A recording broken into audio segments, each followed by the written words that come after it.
Hola, buenos días. Bienvenidos a un acercamiento más que vamos a hablar sobre un curso que vamos a lanzar y a comenzar sobre la neuropsicología del lenguaje.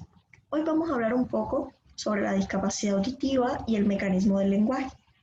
A lo mejor muchas personas se pueden preguntar ¿por qué logramos comunicar o cómo se produce el proceso de comunicación? Es sobre lo que más o menos vamos a estar hablando en el día de hoy. El proceso comunicativo inicia en el sistema auditivo.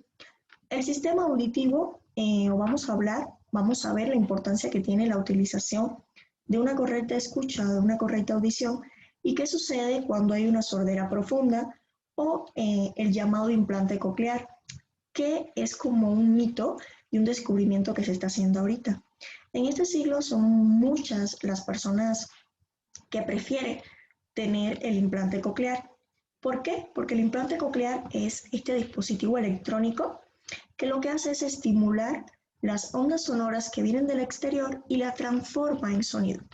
Solo que esa escucha que nosotros vamos a producir o vamos a comenzar a escuchar como ruido sin poder identificar, hay que rehabilitarla a través de los pasos que se trabajan para la rehabilitación del implante coclear. ¿Cuál es, o antes de conocer cómo funciona el implante o cuál es su objetivo, en el mecanismo del lenguaje, debemos conocer las principales estructuras cerebrales encargadas del lenguaje? ¿Cuáles son? Wernicke y Broca. Wernicke es esta área a nivel cerebral que se encarga de toda la comprensión del programa motor verbal, es decir, todas las ondas sonoras que nosotros escuchamos, acá es donde vamos a hacer esa comprensión, de lo que estoy escuchando para ir comprendiéndolo. Luego es transmitida, podemos ver a Broca, y en Broca es donde se realiza el proceso verbal, es decir, la producción motora, lo que estamos haciendo cuando platicamos, cuando interviene respiración, boca, pulmones, diafragma, entonces es cuando se realiza este proceso expresivo de lo que yo voy a decir. Pero si no pasa por Wernicke, entonces el proceso no se completa porque hay poca comprensión. ¿Cuáles son, los trastornos cerebrales implicados en el lenguaje? Cuando una de estas dos áreas se ve afectada, son las afasias, las conocidas afasias como Wernicke o sensoriales y la afasia motora o de Broca. Hay otras disímiles cantidades de afasias que intervienen, como son la de conducción. ¿Cuál es la estructura que se ve limitada o con necesidades en la fase de conducción? Es el fascículo arqueado. ¿Qué hace el fascículo arqueado, que se localiza más o menos en esta área motora, verbal? Lo que hace es que transmite la información de Wernicke a Broca. Es decir, cuando ya nosotros comprendemos, él transmite esta información al área de Broca y en el área de Broca ya se realiza pues la expresión oral. ¿Quiénes van a ser los antecedentes para conocer un poco de esta parte del lenguaje? Es Broca y Wernicke. Eran neurocientíficos que comenzaron a estudiar el cerebro y entonces se dieron cuenta de lo que pasaba cuando había una lesión subcortical en una de estas áreas implicadas estrictamente en la formación y comprensión del lenguaje oral. Cuando nosotros vamos ya que conocemos las principales estructuras implicadas en esta formación del lenguaje, es que vamos a poder comprender lo que es el mecanismo del lenguaje. Como vemos en el esquema, el conducto auditivo, es decir, la audición, se compone de diferentes estructuras. Primero está el pabellón de la oreja, que es lo que vemos a simple vista fuera. Luego, que es por donde entran, como pueden ir observando el esquema, la onda sonora. Esta onda sonora continúa por el conducto auditivo externo. Todo esto todavía es onda sonora. Luego toca la membrana timpánica, que es muy sencilla y con muchas vibraciones comienza a vibrar, y estas mismas vibraciones llegan a la cadena de huesecillos, martillo, yunque, estribo.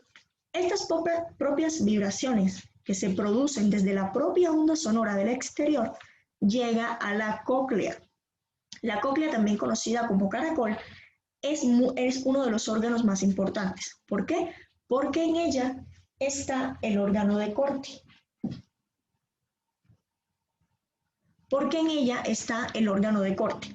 El órgano de Corti es el que produce la audición y entonces todas estas ondas sonoras llegan al órgano de Corti y comienzan entonces la decodificación.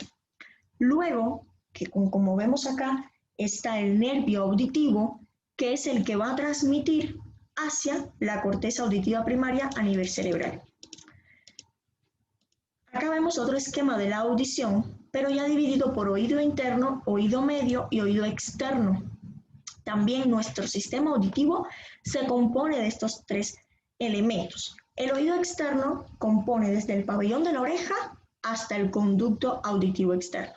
Luego vemos el oído medio con la cadena de huesecillos y la membrana timpánica y pasamos al oído interno, que es uno de los más importantes porque se encuentra la cóclea y es ahí donde encontramos el órgano de Corti que produce las primeras señales acústicas.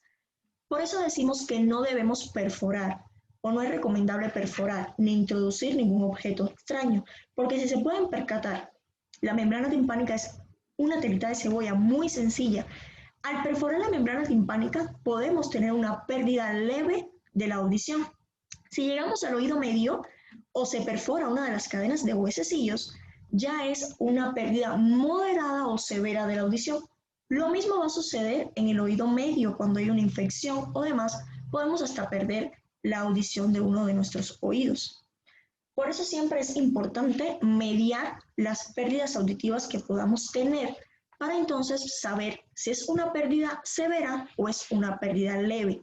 De esta manera, para ser candidato al implante coclear, no basta con tener una pérdida leve. Debe ser una hipoacusia neurosensorial severa bilateral, es decir, una pérdida profunda o completa de la audición. Luego vemos, o ya teniendo en cuenta los parámetros de decibeles que se pierden en cada audición, podemos ver o analizar el propio mecanismo del lenguaje. Ya el mecanismo del lenguaje, con todas las estructuras que hemos visto a nivel cerebral y a nivel de la audición, podemos ver entonces que para el mecanismo del lenguaje tiene que ser primero, la persona habla, como pueden ver, la onda sonora o lo que estamos expresando entra a través del pabellón de la oreja y comienza todo el proceso que vimos hasta llegar a nivel cerebral. A nivel cerebral comienza la codificación en Wernicke, motor, que es toda la subcorteza motora que entra dentro del lenguaje, y entonces en Broca se realiza la ejecución. Esta es la manera más sencilla de entender el mecanismo del lenguaje. Cuando hay afectación a nivel cerebral o a nivel de la audición, pues ya tenemos una necesidad importante del lenguaje, o las señales o la información no llega de la misma manera. También hay otros trastornos. A veces perdemos comprensión sin tener necesidad de tener un trastorno cerebral o una afectación cerebral, como son el caso de las dislexias o a veces en el caso del propio retraso lector. ¿Qué pasa en este sentido? No tenemos que tener una pérdida auditiva, simplemente que estamos perdiendo comprensión de lo que estamos analizando, porque se pueden tener afectada lo que es el sistema visual, que para la lectura entra en la lectura y es el mismo proceso, solo que cuando llega a nivel cerebral ya la información comienza del mismo proceso, solo que primero va al lóbulo occipital, que es el encargado de la vista. Otro panorama general que pueden ver aquí, ven, fascículo arqueado, hace toda esta relación de Wernicke a Broca de manera estructurada para la información. De ahí la importancia que a veces no le damos a lo que son los sistemas aumentativos y alternativos de esta comunicación, que facilita primero la comprensión para las personas de la comunidad sorda, las cuales sí necesitan, o las personas con implante coclear, igual necesitan conocer otro sistema que aumente o vaya a alternar siempre su comunicación, porque debemos ver que el implante coclear sí ayuda a la persona a comunicarse cuando comenzamos la rehabilitación, pero sigue siendo una persona sorda, porque eso es un equipo electrónico, el cual se conecta a nivel cerebral con los electrodos, pero cuando está con un mal funcionamiento o el dispositivo se rompe, se fastidia, la persona vuelve a ser sorda. Es decir, si no la alternamos al niño, o al adolescente un sistema alternativo, pues en cualquier momento puede dejar de comunicarse. Por lo tanto, siempre le damos o le mostramos las dos formas de comunicación. ¿Por qué a veces tenemos que darle importancia a lo que es la corteza motora primaria? Porque la corteza motora primaria ejecuta todos los procesos de cognición que realizamos a nivel cerebral. Entonces, a mayor proceso cognitivo o mayor alcance del conocimiento, más desarrollado será el aula y la comprensión del estudiante. De ahí que a veces decimos, hay que leer distintas informaciones, no solamente de lo que estamos procesando, porque a nivel cerebral funciona así. El cerebro es un músculo, pero de la misma forma hay que ejercitarlo. Si nosotros estimulamos la inteligencia del niño, va a aumentar su capacidad ejecutora y de comprensión. Por tanto, Wernicke y Broca estarán más desarrolladas. Si hubiera un accidente cerebral y hubiera una pérdida de comprensión, nosotros tenemos que comenzar, no solamente con desarrollo de comprensión, sino vamos a desarrollar primero la corteza motora primaria. Entonces, cuando desarrollemos contenido, sensibilidad en los sistemas sensoriales, va a aumentar la comprensión de lo que estamos diciendo o del programa que estamos ejecutando. Y por tanto, va a aumentar la expresión oral de cada contenido que demos a conocer. Así funciona a nivel cerebral el proceso del habla. Para continuar conociendo lo que es el implante y sus principales manifestaciones, acá tenemos las partes más importantes que conforman este dispositivo electrónico. Está el micrófono, que por supuesto es el que encontramos fuera y es el que va a procesar todo lo que estamos escuchando. Pero recuerden que el paciente aún no puede reconocer o diferencia cuando es ruido o cuando es sonido. Por eso es la importancia de la rehabilitación. El procesador de voz, que es el que va a ir modificando estas señales acústicas, comenzar a identificarlas como sonidos acústicos. El transmisor y un receptor, que es el primero que capta toda la onda sonora. Todo lo que está en el exterior lo escucha.